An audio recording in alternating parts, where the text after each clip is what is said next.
Well, as the Shield gained popularity, Reigns looked like he was going to become the breakout star of the Shield just based on the fact that he had the look, he had the badass Superman persona. He had a fantastic showing at the 2014 Royal Rumble in which he, I believe he set a record for eliminations. And basically the star of Roman Reigns was on the rise. Mm-hmm. Well, then suddenly, on that fateful day, June 2nd, 2014, a day which will live in infamy, the day that Seth Rollins decided to break up the Shield. From that point on, Roman Reigns has basically been booked as John Cena 2.0. Yeah. And what did we say about the large chunk of your wrestling audience, which is, the 18 to 35 male demographic? They didn't really like John Cena. We don't like John Cena. And now you're taking a guy that we really liked and you're trying to turn him into the guy that we didn't like because you want to sell T-shirts and you want to put his face on billboards. Suddenly, Roman Reigns is doing promos suddenly where, once again, that had never been his strong suit. Reigns was always the guy who Ambrose would burn up the mic, Rollins would speak intelligently on the mic, and then Reigns would get the mic and basically would say, "Evolution, we're coming for you. Leave that and believe in the Shield." But he was such a badass, you're like, holy shit, Reigns is a badass. That's all he had to say. Now, suddenly, you're giving him these promos where you're asking him to be funny and cut jokes, which is shit that John Cena does. The problem with John Cena's jokes is they're only funny to 12-year-olds. Okay? And now they're trying to do this to Roman Reigns. So immediately, the hardcore wrestling fans, the internet wrestling community, the infamous IWC, and people who are more serious fans completely turn against Roman Reigns. In what was supposed to be the coronation of Roman Reigns, the 2015 Royal Rumble, in which he wins the Royal Rumble to get the shot at the WWE World Heavyweight title at WrestleMania, he was supposed to be the good guy, and he got booed out of the building. Yes, I remember this. You remember this? He got booed out of the building. No, hey, he beat the bad Russian at the end, and then his cousin, The Rock, came out to help him. And The Rock got a smattering of boos because people realized what was going on. So then on our trip to WrestleMania, Reigns is supposed to be the good guy against, the monster Brock Lesnar. And everywhere you go, Reigns is just getting booed out of the building. Everyone wants Lesnar to win. Rollins ends up cashing in at WrestleMania. And basically we go through the summer where WWE, they do a pretty good job of tweaking Reigns just enough that we don't hate him anymore. Mm-hmm. By basically not letting him talk as much. And they tighten up his promos a little bit. They made him a little better. He went through an injury, which helped. Because that gave him time to work on his craft, and he came back, and then we at that point the hardcore fans were more tolerating Reigns. Mm-hmm. Now I'm a hardcore fan. I never hated Reigns because I really like what he brings to the table. What I did hate was I hated what his character was becoming. Because it's the little things with Reigns. If you look at his facial expressions, once again, they want to make him John Cena. He's not John Cena. John Cena is the guy, when you look at him, John Cena makes facial expressions like, oh, please help me because I want to help you and I want to be your best friend. Reigns just has this kind of natural smirk on his face where it's like he's in on a joke that you're not in on. The thing about Cena is enough of an everyman, even though he's a 6'2", 250-pound chiseled Adonis. John Cena almost seems like a guy, hey, I could almost have a beer with John Cena.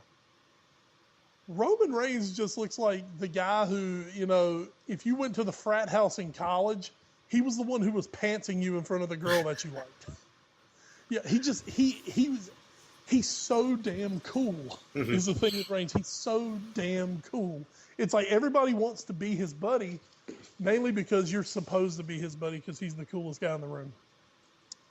So Reigns just wasn't really totally connecting with the audience. Myself included, this happened before. It happened to The Rock. When The Rock came out in WWE, and I believe it was 96, The Rock was this, Adonis, defensive end from Miami, a little bigger than Reigns, actually, about 6'5", 270. And, of course, folks, we know now The Rock is an Adonis. He is a chiseled Greek god. How do we know? Because he's played them in movies. Yes, a lot of them. He's literally as close to a god as we're going to get as The Rock. But The Rock came in, was pushed as this all-American, we're going to push him to the top. They did the same thing with The Rock. It did not work. People were chanting, die, Rocky, die. Oh, God. Of course, this was the mid-'90s. You could get away with all this shit in the 90s. Now that's so un-PC, it's not funny. But they chanted, die, Rocky, die. What did The Rock do? They ended up turning him heel. In which case, hey, the people were already booing him.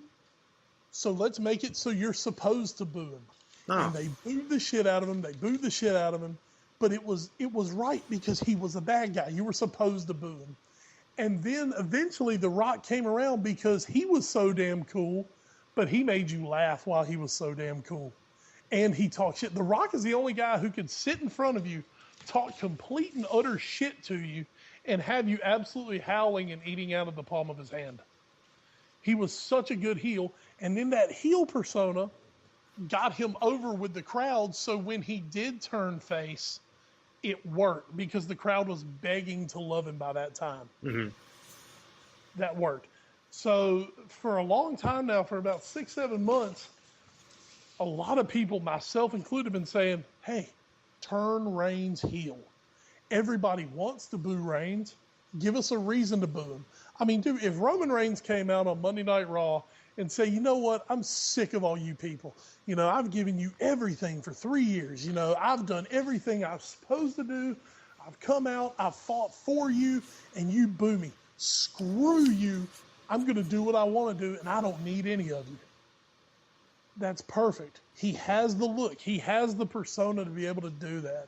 You turn Reigns heel, and then in a year, when he's ready to turn babyface and he's over, and people hate him as a heel, but they're begging to love him, then you bring him in and he's over. And then people will appreciate him more. So here we go. Okay, I know, folks, I'm rambling. I'm moving on to I'm jumping around a lot, but this is all about to come back around. Seth Rollins, who after breaking up with the Shield, Rollins ends up winning the world title at WrestleMania this past year, cashed in the match between Reigns and Brock Lesnar, is enjoying a title run. I thought a very good title run.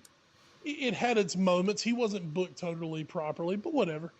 And it looks like that run is scheduled to continue. Well, here we go. Survivor Series, we're supposed to get Reigns versus Rollins. Reigns, the number one contender, versus his old Shield running buddy Rollins. Mm-hmm. Well, then, unfortunately, when the WWE goes on their European tour, first night in, I believe they were in Dublin, Rollins tears his ACL. Tears it to shit. MCL, ACL, PCL, tears it all up. We talked about it a few weeks ago in State of Wrestling. He is rehabbing as we speak. Doctors think he'll be back. When he does, he's going to be fine. He's going to be good to go. But at the moment, what that had to do, that had to vacate the WWE World Heavyweight Championship. So now you're sitting in a spot where your plans have been shot because your champion's out. Ed, what that does, it sucks when it happens, but what it does, it gives you a completely clean slate. You can do anything at that point. Agreed? Yes. I mean, you can do anything, okay? Because no longer are the storylines set in stone anymore because, like we said, I mean, all the storylines are suddenly changed. They're up in the air. So you're sitting on this opportunity right now, this golden opportunity with this, what was it? I believe it was a 16-man tournament. 1684, yeah. 16-man tournament. You're seeing a golden opportunity that you can shake up the WWE. Okay? On one side of the bracket, you have Reigns as the headliner. On the other side of the bracket, you have his best friend, his brother, his remaining buddy from the Shield, Dean Ambrose, who, by the way, is insanely popular and is insanely over. You have those two on opposite sides of the bracket, and everyone in the world. Oh, okay. Everyone in the world is predicting that those two are going to face off in the finals. Well, now that's a problem. When wrestling becomes so predictable that everyone knows, that's a problem in itself. But okay, even if we do that, we still have options. I'm screaming from the mountaintops, turn Reigns heel. Get him in the final. You know, let Triple H come out, slide Reigns a chair, Reigns decks Ambrose. Automatically, Reigns is the most hated guy in WWE. Ambrose is this super over babyface who's sympathetic toward, and Reigns is this badass heel who's sitting there now with Triple H, with the authority. He's got the title, and you can do so much at this point. Instead, Ed, we go through this tournament with Reigns basically turning his nose up to the authority, saying, I'll never work for you. I'll work for these people. While the people are going, oh my God, give me a fucking break. Please just give me a break. The tournament, as we get to the final, predictably, we get Reigns, Ambrose in the final.